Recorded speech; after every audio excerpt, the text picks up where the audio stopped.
I found a condom in my car. Not a box. Not an empty wrapper. A single and used condom just sitting there under the passenger seat, half hidden, like it wasn't supposed to be found. And here's the kicker, I don't use condoms. Megan and I haven't bothered with those since, the first few months of dating? We've been married 10 years, together for 12. No need for them. So why the hell was one in my car? At first, I thought maybe it fell out of a friend's pocket. But none of my buddies have been in my car for months. Megan drives it sometimes, sure, but she's only ever gone to work, yoga, and the grocery store, or so she says.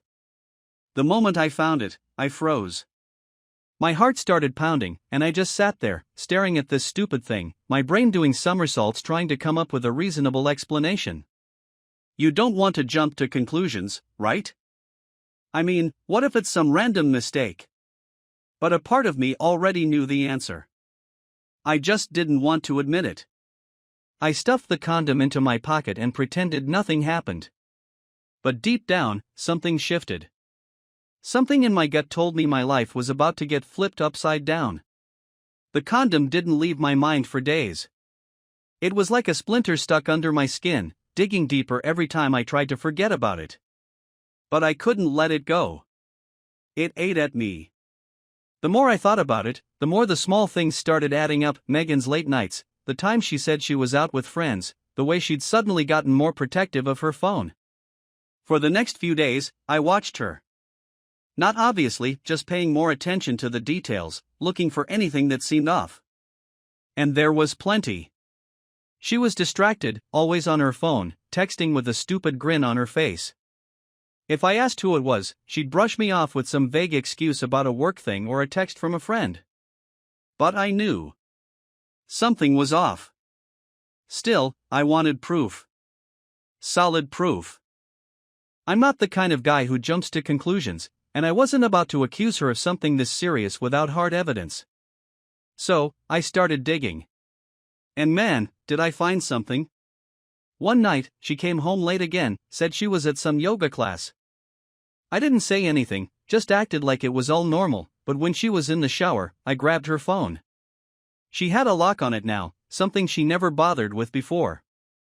That alone was a red flag, but I'd been watching her enough to guess her passcode. It was our anniversary. I unlocked it and went straight to her messages. There it was, staring me right in the face, a thread with someone named Steve. I didn't recognize the name, but the conversation made everything crystal clear. Flirty messages, talks about meeting up, the usual garbage. Then, my stomach dropped when I saw the last exchange, tonight? At your place? Her response, yeah, he'll be at work late. Same time as last week. Same time as last week. In our house. Our bed. I didn't even need to scroll any further. My hands were shaking, heart racing, but I kept scrolling. Photos. Not nudes, but close enough. Him shirtless, her in some lingerie I hadn't seen her wear in years. My mouth went dry. It was like I was looking at a stranger's life, not my own. I snapped some photos of the messages with my phone, locked hers again, and shoved it back in her bag before she came out of the shower. She didn't have a clue I knew. But my mind was racing, trying to figure out what to do next. I couldn't let this slide. There was no way I was going to sit quietly and let this happen under my own roof. The next day, I put a plan together. I knew when they'd be meeting again. I knew exactly where they were going to be. And I was going to make sure that piece of shit didn't get to sneak around with my wife without consequences. I pretended like everything was normal, kissed Megan goodbye before heading to work like usual, and made sure she thought I'd be stuck in meetings all evening. I even texted her around lunch, saying I'd probably be home late, that she shouldn't wait up. She replied with a heart emoji. Bitch. Around 6 that evening, I drove home. Parked a block away, just to make sure they wouldn't see my car. The whole drive, my chest was tight, adrenaline pumping through my veins. I had a plan, but nothing could prepare me for what I was about to see. The house was quiet when I let myself in. I'd timed it perfectly. Their cars were parked out front, but no one saw me slip through the back door. I knew exactly where they'd be: in our bedroom. Our fucking bedroom. I walked through the house like a ghost, every footstep silent, every nerve on edge. When I got to the bedroom door, it was cracked open just enough for me to see inside. There they were. Megan was on her back, her legs wrapped around him, moaning like she'd never done with me. The guy, Steve, was a tall, well-built douchebag, younger than me by a few years, maybe. He was on top of her, going at it like he owned the place. I stood there, watching for a few seconds, feeling the bile rise in my throat. I don't know what snapped, but something in me broke. I pushed the door open hard enough to make it slam against the wall. Megan screamed, trying to cover herself with the sheet. Steve jumped off her, scrambling to pull his pants up, but I wasn't about to let him get away that easy. Who the fuck do you think you are? I growled, walking straight towards him. He didn't even get a chance to say anything before my fist collided with his jaw. The crack of bone on bone echoed through the room, and he staggered backward, falling into the nightstand. Megan screamed again, trying to pull herself out of the bed, but I didn't care. All I could see was red. Steve tried to throw a punch, but I dodged it easily. He was slow, probably still half drunk on the thrill of fucking another man's wife in his house. I didn't give him a chance to recover. My second punch landed right in his gut, knocking the wind out of him. He doubled over, gasping for air, but I wasn't done yet. Think you can sneak around behind my back, huh? I spat, grabbing him by the collar and dragging him to his feet. He muttered something, trying to apologize, but I wasn't interested. I slammed him against the wall, pinning him there with one hand while the other cocked back, ready to throw another punch. Please, man, I didn't know, he gasped, his eyes wide with fear. Didn't know? I laughed bitterly. You've been fucking my wife for weeks, and you didn't know? I punched him again, this time in the ribs, and he let out a pained grunt, crumpling to the floor. Megan was crying now, pulling on my arm, begging me to stop, but I wasn't finished. I was going to make sure this asshole paid for what he did. I hauled him to his feet again, shoving him towards the door. Get the fuck out of my house, I growled, pointing towards the hallway. Before I decide to finish what I started. Steve didn't need to be told twice. He stumbled out of the room, holding his side, gasping for breath. Megan followed him, still half naked, her face streaked with tears, begging him to leave before I killed him. I stood there, fists clenched, chest heaving, watching him as he bolted down the stairs and out the front door. I heard the door slam shut, and suddenly, the house was quiet again. The adrenaline was wearing off, and all I could feel was this sickening emptiness in my chest. My fucking wife, had been cheating on me, and I just beat the shit out of her lover in our own bedroom. I turned to look at Megan, still standing there in nothing but a sheet, her eyes wide with fear. What the fuck, Megan? I spat, my voice hoarse. How long? She didn't answer right away, just stood there, shaking like a leaf, sobbing into her hands. I'm sorry, she choked out. I didn't mean for it to get this far. I walked towards her, my fists still clenched at my sides. How long? I demanded again.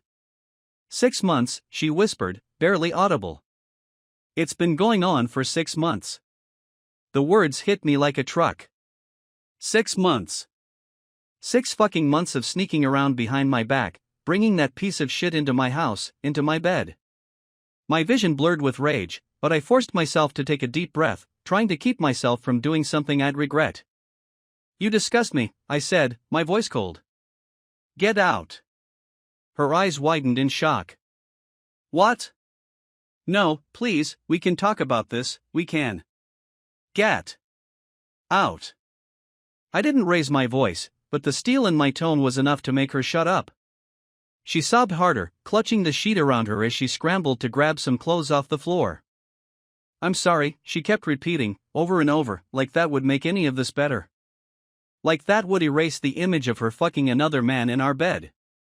I stood there, watching as she hurried out of the room, still crying, still begging for me to talk to her. I didn't say a word. I didn't move. I just let her leave, because right now, I needed to be alone. I needed to figure out what the hell I was going to do next. When the front door finally slammed shut and the house was silent again, I sank onto the bed, the same bed they'd just been fucking in, and buried my head in my hands. What the fuck just happened to my life?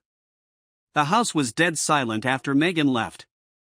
I sat on the edge of the bed, staring at the mess around me, rumpled sheets, clothes thrown carelessly on the floor.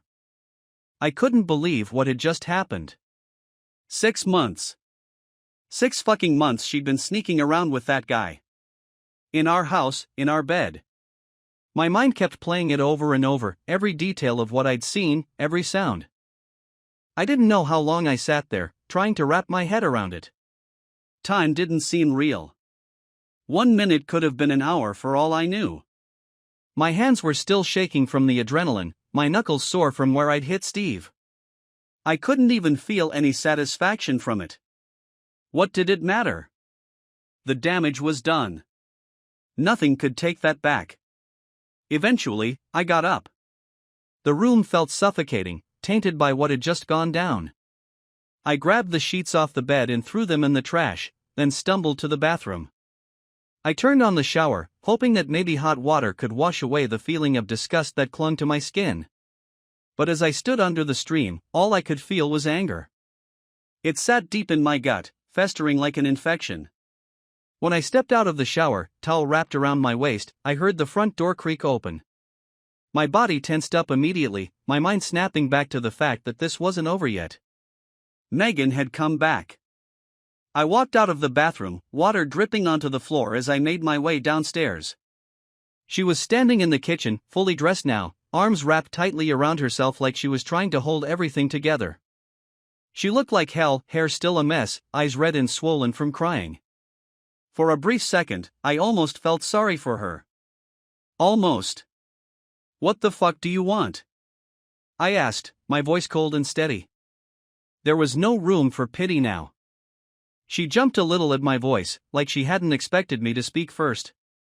She looked up at me, eyes wide, pleading. "I'm sorry," she whispered. "Please, can we just talk?" I clenched my jaw, fist still tight at my sides. "Talk? Now you want to fucking talk?" She nodded, wiping her face with the back of her hand. "I know I screwed up. I didn't mean for this to happen. It got out of control." "Out of control?" I scoffed, taking a few steps closer to her. "Out of control is what you call bringing that piece of shit into my house? Into our bed? For 6 months? Megan flinched, like I'd slapped her. She started sobbing again, louder this time, but I didn't care. Let her cry. Her tears didn't mean shit to me right now. "Please, just let me explain," she begged, taking a step towards me. "I was lonely. You were always working, and I felt like we were growing apart. It just happened." I laughed bitterly, shaking my head. "Bullshit. You don't just accidentally end up fucking some guy for 6 months. That wasn't loneliness, Megan. That was a choice." She shook her head frantically, like she was trying to convince herself as much as me. "No, it wasn't like that. I love you. I didn't want this to happen. I made a mistake." "A mistake?" I snapped, my voice rising. "Sleeping with someone once might be a mistake. Doing it for half a year? That's not a fucking mistake. That's a decision you made every single time you brought him here." She started crying harder, her shoulders shaking as she covered her face with her hands. "I'm sorry," she sobbed. "I know I messed up, but I didn't want to lose you. I still love you." I felt my chest tighten with rage. Love? She had the nerve to stand there and say she loved me after what she'd done. I couldn't hold it in anymore. I stepped closer, my voice low and dangerous. "If you loved me, you wouldn't have let some asshole screw you in our bed while I was out working to keep this fucking house." Megan looked up at me, her face streaked with tears. "It didn't mean anything," she whispered, her voice shaking. "He didn't mean anything to me. I was confused. I was stupid. I didn't know what I was doing. I stared at her for a long moment, my heart pounding in my chest. She didn't know what she was doing? How could she stand there and say that, like it excused everything? Like it made the betrayal any less real? You didn't know what you were doing? I repeated, my voice deadly calm. You knew exactly what you were doing, Megan. Every time you spread your legs for him, every time you let him into our house, you knew. Her face crumpled, and she collapsed onto the floor, sobbing uncontrollably. I'm sorry, she kept repeating over and over, her voice barely audible between the sobs. I'm so sorry. I didn't move. I didn't say anything. I just stood there, watching her cry, feeling nothing but cold, hard rage. Her apologies didn't matter. Nothing she said could fix this. Nothing could take back what she'd done. After what felt like an eternity, she finally stopped sobbing long enough to speak again. Please, she whispered, looking up at me through tear-filled eyes. Please, let's talk about this. We can fix it. We can go to counseling, we can. Counseling? I laughed bitterly, shaking my head. You think counseling is going to fix this? She nodded, her hands shaking as she wiped her face. I know I hurt you. I know I broke your trust, but we can work through this. We can still make it work. I'll do whatever it takes. I stared at her, my anger boiling over. Whatever it takes. You've already done enough, Megan. There's no fixing this. You can't unfuck him. You can't erase the fact that you cheated on me for months. She sobbed again, curling up into a ball on the floor, her voice barely audible. I love you, she whispered. I didn't mean to hurt you. I clenched my fists, my nails digging into my palms. If you loved me, you wouldn't have betrayed me. You wouldn't have let him touch you. You wouldn't have lied to my face for months. Megan didn't say anything. She just sat there, crying, her whole body shaking. I stared at her, feeling nothing but disgust. How could she do this to me? How could she stand there and act like she was the victim when she was the one who destroyed everything? Finally, I couldn't take it anymore. I turned and walked towards the door, grabbing my keys off the counter. I needed to get out of there, to clear my head before I did something I'd regret. Where are you going? She asked, her voice trembling. I didn't answer her. I just slammed the door behind me and walked out into the night. I drove around aimlessly for a while, trying to process everything. My mind was spinning, jumping from anger to disbelief to sadness. I couldn't believe this was happening. My marriage, my life, it all felt like it was falling apart in front of me, and I didn't know how to stop it. I found myself parked outside a bar I used to go to years ago. I hadn't been there in a long time, but right now, I needed something to take the edge off. I needed to drown out the noise in my head, even if it was just for a few hours. Inside, the bar was dimly lit, the familiar smell of stale beer and cigarettes hanging in the air. I found a seat at the bar, ordered a drink, and downed it in one gulp. The alcohol burned its way down my throat, but it didn't do much to numb the pain. I ordered another drink, and then another, but no matter how much I drank, I couldn't escape the image of Megan and that asshole in my bed. It was burned into my brain, playing on a loop, tormenting me every second. At some point, I don't know how long, my phone buzzed. It was Megan. Text after text. Calls. She was desperate. Begging me to come home, saying we could talk, saying she loved me, that she was sorry, that she couldn't lose me. I didn't reply to any of them. I couldn't. By the time I stumbled out of the bar, it was well past midnight. The streets were empty, quiet, but my mind was anything but. I drove home on autopilot, my head still spinning, still trying to figure out what the hell I was supposed to do next.